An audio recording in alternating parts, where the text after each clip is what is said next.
Le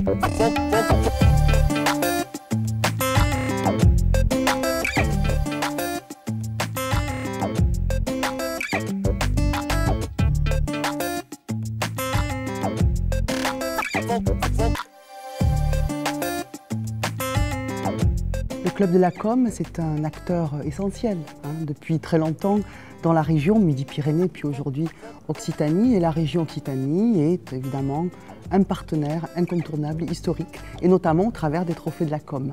Pour nous, cette enquête, elle est essentielle. Pourquoi? Parce qu'elle nous permet d'avoir une photographie que nous partageons avec vous sur les métiers de la com, sur les tendances essentielles dans l'évolution de ces métiers, pour l'évolution des métiers de la com.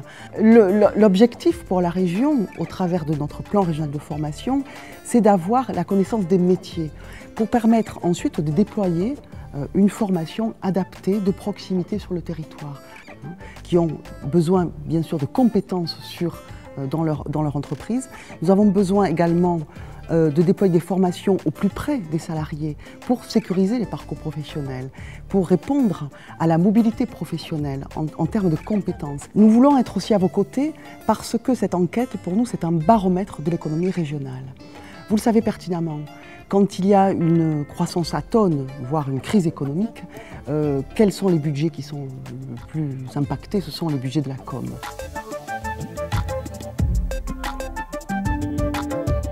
On peut dire que l'économie régionale se porte bien. La preuve en est, fin mai 2018, l'INSEE a sorti quelques indicateurs qui marquent de véritables tendances au beau fixe pour l'économie régionale. 3 chiffres.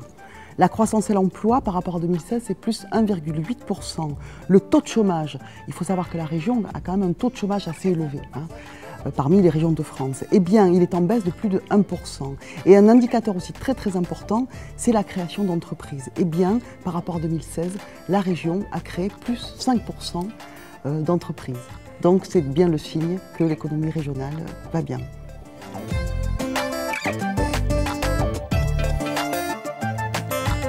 Alors dans les missions du Club de la Com, on a repéré 4 mots-clés, des verbes qui sont qui identifient un petit peu toutes nos missions.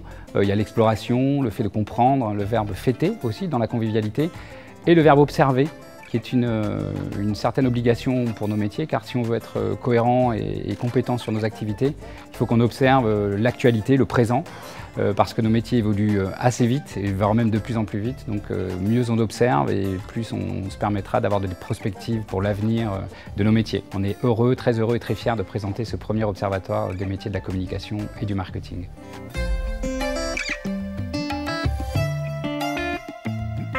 Souvent, on avait des demandes de journalistes, par exemple, qui nous interrogeaient sur la réalité de nos métiers, sur le poids économique, sur ce qu'ils pouvaient représenter en termes de tendances, de comportement. Et il se trouve que ces données, il était important à un moment donné de les incrémenter, de les trouver, de les chercher et pour pouvoir les fournir à ces journalistes. Ce sont des infos qui peuvent servir aussi aux étudiants, aux futurs entrants dans ces univers des métiers du marketing et de la communication. Car comme je le disais en préambule, nos métiers évoluent très vite et il est urgent de s'adapter, de rester vigilant justement sur cette adaptabilité, sur cette agilité qui est très nécessaire dans nos métiers.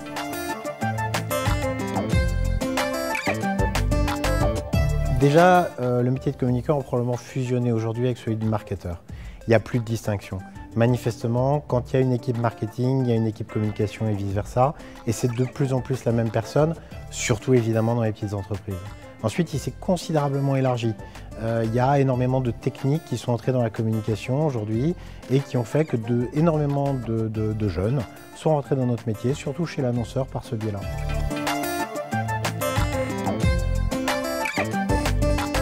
Les professionnels sont extrêmement concentrés sur les grosses agglomérations. On est en face d'une métropolisation de la profession de communicant.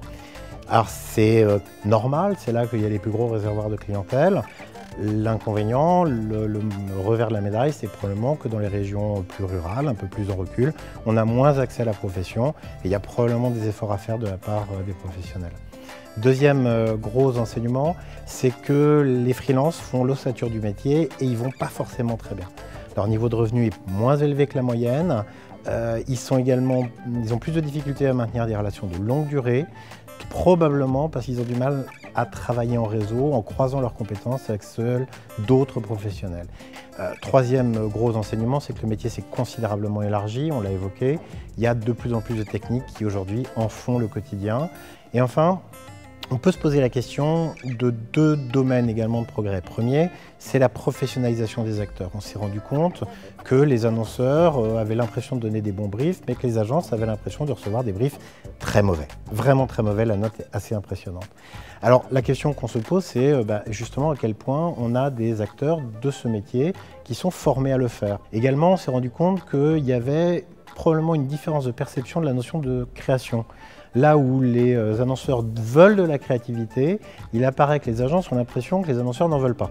Donc qu'est-ce qu'on appelle la création? Est-ce que c'est la traditionnelle création graphique, la publicité, la plaquette, la belle image, le beau son, le beau film?